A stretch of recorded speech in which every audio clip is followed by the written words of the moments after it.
কিছু বিলেতি আমরা কীর্তনেও আছে, যারা সিজন না হলেও পাবলিককে আমরা খাওয়াচ্ছি। পেঁপে পেঁপে ও লিভার একবারে খারাপ হয়ে যাবে। তারা আবার যুক্তি দেয়, ভগবান যখন জন্ম দিয়েছিল মালা পরিয়ে দিয়েছিল কি?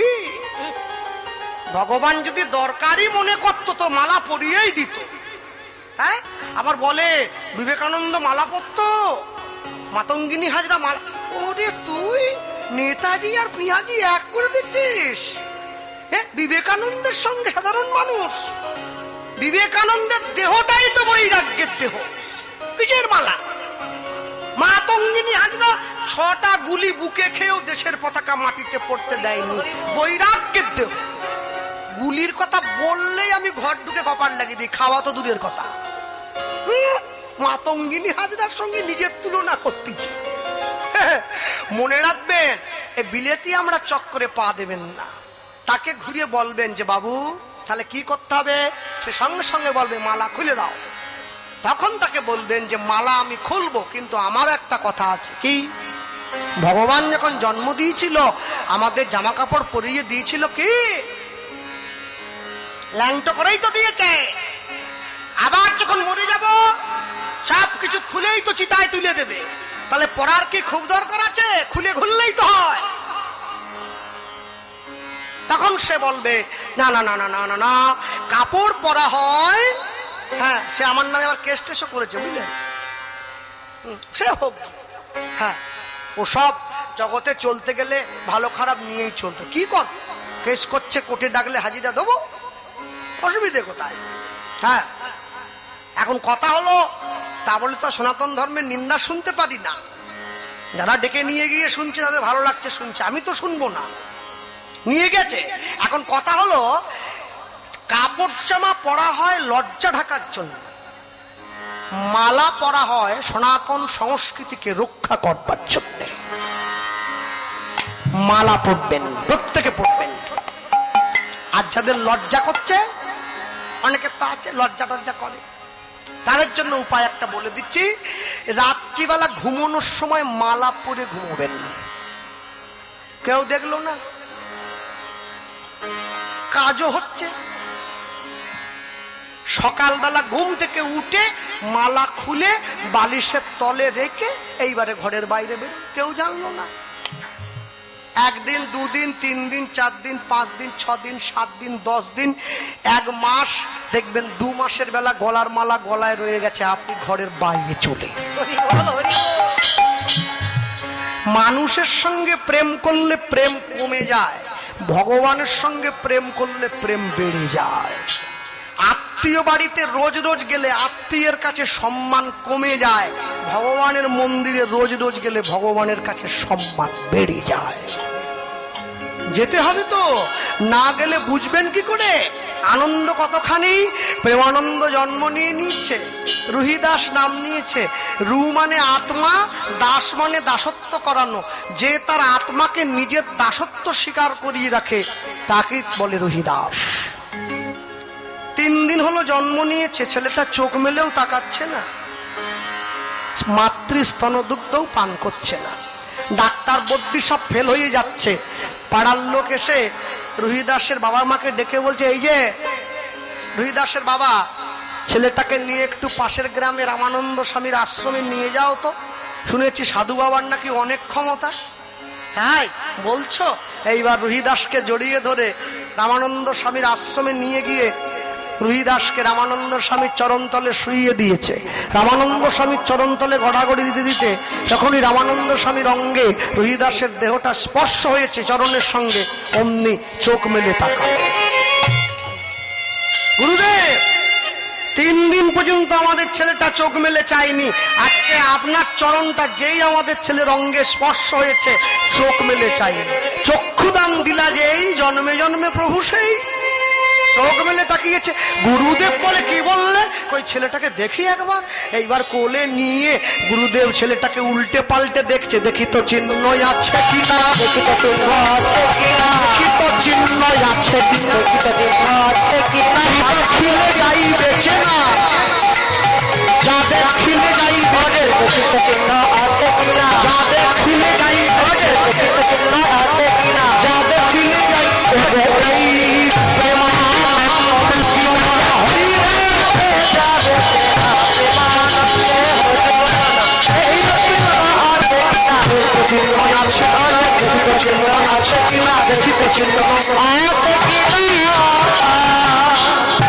যেই গুরুদেব রুহিদাসকে উল্টে দেখছে, ওরে তো সেই খড়মের চিহ্ন, প্রেমানন্দ জড়িয়ে ধরেছে। ওর বাবা মা ছুটে গিয়ে বলছে, গুরুদেব প্রেমানন্দ নয়, রুহিদাস।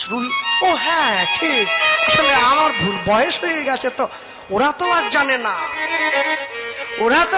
না, হ্যাঁ কার সঙ্গে কি সম্পর্ক ওরা কি জানে? ওরা জানে না। যাক, ছেলেটা ভালোই হয়েছে, মাঝে মাঝে ছেলেটাকে নিয়ে একটু আশ্রমে আসবে। এইবার প্রেমানন্দকে নিয়ে আশ্রমে যায়, রুহিদাসকে নিয়ে আশ্রমে যায়। যখন আস্তে আস্তে গুরুদেবের সংস্পর্শে গেছে, রুহিদাসের আত্মচৈতন্য বিকাশ হচ্ছে।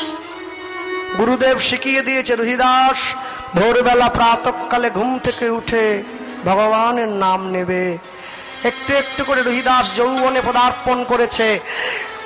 গুরুদেবের কথাকে মর্যাদা দিয়ে রুহিদাস প্রত্যেক দিন 2 জোড়া করে জুতো বানায়। 1 জোড়া বৈষ্ণবকে দান করে, আরেক জোড়া বাজারে বিক্রি করে। প্রাতঃকালে ঘুম থেকে উঠে ওই জুতোটা সেলাইও করে, আর দোকানে গিয়ে বসে ভগবানের নামটাও গায়। 1 দিন 2 দিন 3 দিন 4 দিন 5 দিন 6 দিন রুহিদাসের জন্য উপযুক্ত পাত্রী দেখে রুহিদাসকে বিয়ে দেওয়া হয়েছে। স্ত্রীর নাম হচ্ছে সুশীলা দেবী। 3 বছর সংসার করার পরে রুহিদাসের ঘরে একটা পুত্র সন্তানের জন্ম হলো। ছেলেটার নাম হলো রামদাস। বাবা যদি কৃষ্ণ ভক্ত হয়, মা যদি কৃষ্ণ ভক্ত হয়, সন্তানটাও কৃষ্ণ ভক্ত হয়েছে। সন্ধেবেলা ঘরের দরজায় বসে 3 জনে মিলে কৃষ্ণ কেশব, কৃষ্ণ কেশব মধুমাখা এই নাম, হরি নাম সুধা মাখা এই নাম।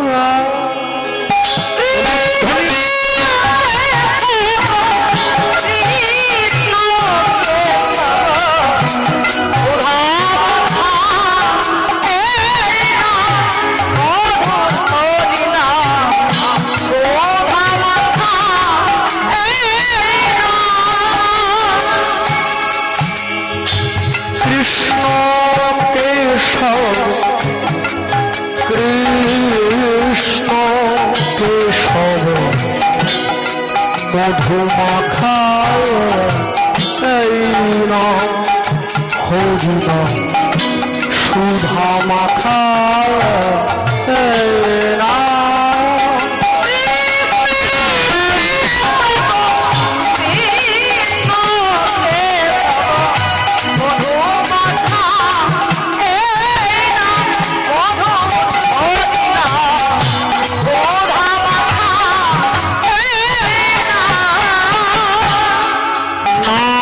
জপদে জপদে জপদে রসনায়, জপদে জপদে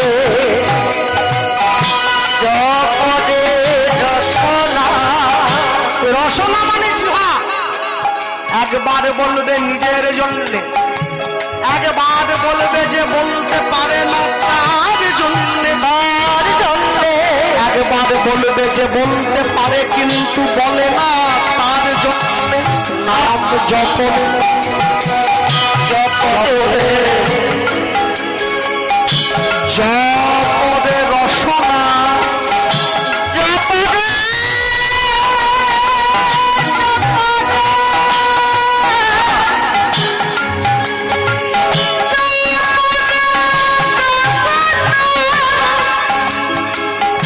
মধুমাখা কৃষ্ণ নাম, হরি নাম সুধা মাখা এই নাম।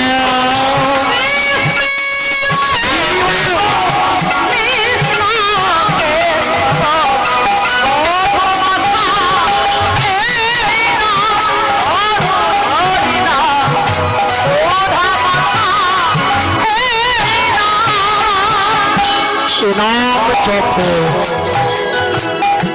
ভোলো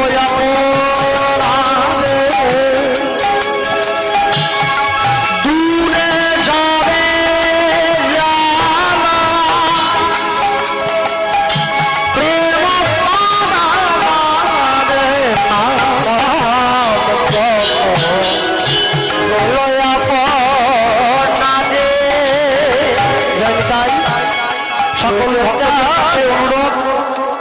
আসরে কেউ আসবেন না পুরস্কার দেওয়ার জন্য, শেষে দেবেন, কীর্তনের শেষে। এ নাম জপ ভোলো দূরে যাবে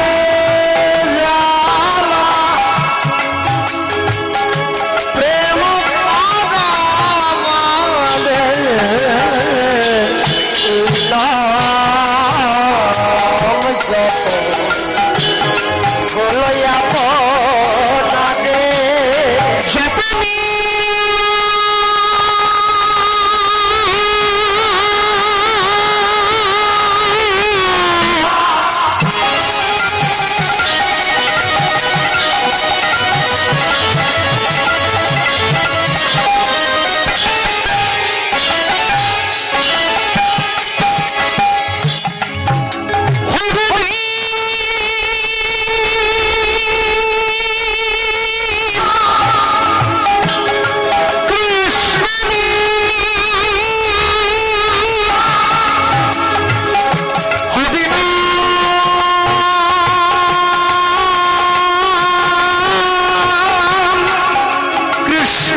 কৃষ্ণ হরিনাম সুধা মাখা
দরজায় টোকা দিচ্ছে। রোহিদাস ঘরে আছো? রোহিদাস দরজা খোলো। ছুটে গিয়ে দরজাটা খুলে দিচ্ছে।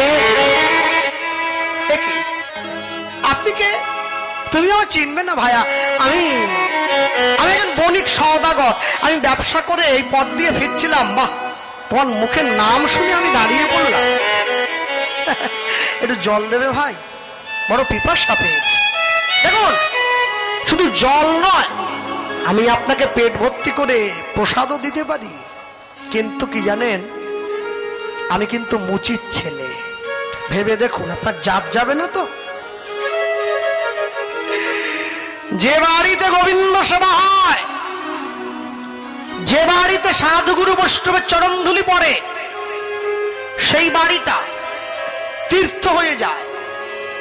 আর যে বাড়িতে গোবিন্দ সেবা হয় না, যে বাড়িতে সাধুগুরু বৈষ্ণবের চরণধুলি পড়ে না, ওটা শেয়ালের গর্ত হয়ে যায়। যে বাড়িতে গোবিন্দ সেবা হয়, যে বাড়িতে সাধুগুরু বৈষ্ণবের চরণধুলি পড়ে, সেই বাড়ি রান্নাঘরে গিয়ে দেখুন কি আছে। গোবিন্দ সেবার জন্য দ্রব্য, গোবিন্দ সেবার প্রসাদ, গোবিন্দের চরণামৃত। আর যে বাড়িতে গোবিন্দ সেবা হয় না, সেই বাড়ি রান্নাঘরে গিয়ে দেখুন কি আছে, মরা মাছ, মরা মাংস, মরা হাড়। মরা কোথায় থাকে? শেয়ালের গর্ত। স্বয়ং ভগবান দাঁড়িয়েছে বণিক সওদাগরের বেশ ধরে। রহিদাস গোবিন্দের হাত ধরে ঘরের মধ্যে নিয়ে গেছে। বলো তুমি খাবে তো? আমি মুচির ছেলে। সে কি গো, এত উচ্চস্বরে হরিনাম করছো, তুমি জানো না মুচি হয়ে সূচি হয় যদি কৃষ্ণ ভজে, সূচি হয়ে মুচি হয় যদি কৃষ্ণ ত্যাজে। দাও দাও দাও, আমায় দাও, শিগগিরি দাও। ভগবানকে যা দিয়ে রহিদাস ভোগ দিয়েছিল, রহিদাসের স্ত্রী সুন্দর করে সাজিয়ে গোবিন্দের সম্মুখে নিয়েছে। ভগবান নিজের সেবা করলেন, একটু পাতাতে রেখে দিলেন উচ্ছিষ্টতে, রহিদাস সেই প্রসাদ গ্রহণ করতে পারে। রহিদাস, বড় তৃপ্ত হয়েছি তোমার সেবায়, কিন্তু কি জানো, কেউ যদি আমাকে কিছু দেয়, আমি তো কারো কাছে ঋণী থাকি না ভাই। আমি তো একজনের কাছে ঋণী। কার কাছে? ওটা তুমি বুঝবে না, পরে বুঝবে, পরে বুঝবে। আমি ঋণী আমার রাধারানীর কাছে, তো আর কারো কাছে ঋণী নেই। কইছন তুয়া প্রেম, কইছন মধুরিম, কইছন সুখে তহু ভর, এতিন বাঞ্ছিত ধন বোঝে না হইল পুরাণ, ভাবিয়া না পাইনু ওর। তুয়া গিয়া দেখিনু মনে তুয়া ভাব, কান্তি বিনে এই প্রেমের আস্বাদ নাহি হয়। তুয়া ভাব কান্তি ধরি, তুয়া কেম গুরু করি, নদিয়াতে হইব উদয়। আমি কারো কাছে ঋণী থাকি না, শুধু আমার রাধা রানীর কাছে ঋণী আছি। তা রহিদাস বলছে, তুমি আমাকে কি দিতে চাইছো? তোমার তো অনেক পয়সা, তোমাকে দেখে বোঝা যাচ্ছে। ভগবান নিজের পুটুলির থেকে একটা পরশমণি বের করে রহিদাসের হাতে দিয়েছে। এইটা ধরো। দেখি, আমি চামড়া কেটে জুতো সেলাই করে আপনার পেট ভরালাম, আপনার জীবন বাঁচালাম, আর আপনি আমাকে একটা পাথরের টুকরো দিচ্ছেন। ছি ছি ছি ছি। ভগবান বলছে, রহিদাস, এটা যে সে পাথর নয় ভাই, এটা পরশ পাথর। পরশ পাথর সেটা কি জিনিস? এটা লোহাতে ছোঁয়ালে লোহা সোনা হয়ে যায়, এটা সেই পাথর। হ্যাঁ, কই একবার দেখাও দেখি। ওই যে মুচিরা দেখবেন চামড়া কাটে, একটা এরকম বাঁকা মতো জিনিস থাকে সামনে, ওকে রাম্পি বলা হয়। ওই পরশ পাথরটা নিয়ে গিয়ে ওই লোহার রাম্পিতে যেই গোবিন্দ ছুঁয়ে দিয়েছে, ওটা সোনার হয়ে গেছে। কি বিশ্বাস হলো তো? রহিদাস বলছে, এতক্ষণ বিশ্বাস হচ্ছিল না, কিন্তু এবার হলো। ভেবেছিলাম পাথরটা নিয়ে নেবো, কিন্তু এবার দেখছি তো নেওয়াই যাবে না। তোমার জিনিস তুমি তোমার ঝুলিতে রেখে দাও। গোবিন্দ বলে, সে কি? লোহাতে ছোঁয়ালে সোনা হয় যে বস্তু, এরকম কোন মানুষ আছে নাকি পাওয়ার পরেও ছেড়ে দেবে? রহিদাস বলে, আমি ছেড়ে দিচ্ছি। কেন? আমি দুঃখে আছি বলে গোবিন্দ ভালোবাসি। যদি আমি সুখ পাই আর গোবিন্দ ভালোবাসব না, ভালোবাসব না, তোমার জিনিস তুমি ফিরাইয়ে লইয়ে যাও, ফিরাইয়া লইয়া যাও। আমি দাস, তুমি প্রভু, সম্পদে বিপদে রেখো রাঙা পদে, তোমায় যেন না ভুলি কভু। যাও। ভগবান ভাবছে, বাহ, এ তো আসল জিনিস পেয়ে গেছে। শুধু ধন থাকিলে হয় না ধনী, শুধু ধন থাকিলে হয় না ধনী, শুধু ধন থাকিলে হয় না ধনী, শুধু ধন হয় না ধনী।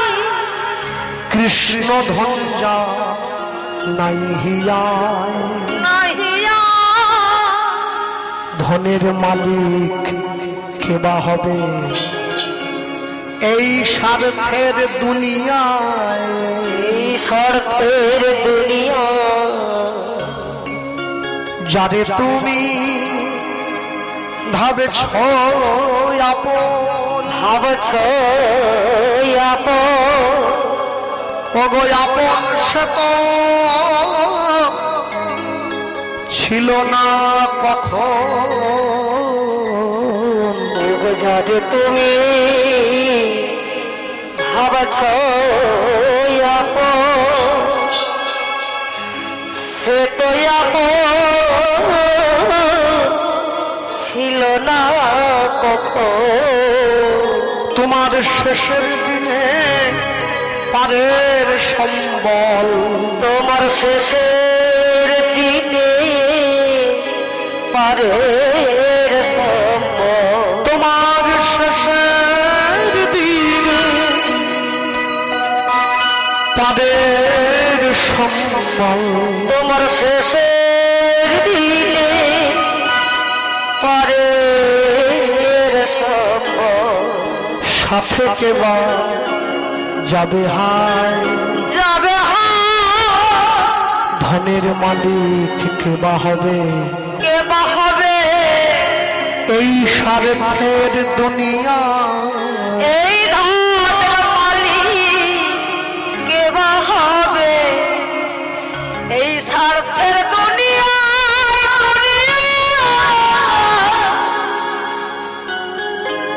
ভগবান বলে আমি যখন কাউকে কোনো জিনিস দেবো বলে ঠিক করি রহিদাস, আমি সঙ্গে নেই না।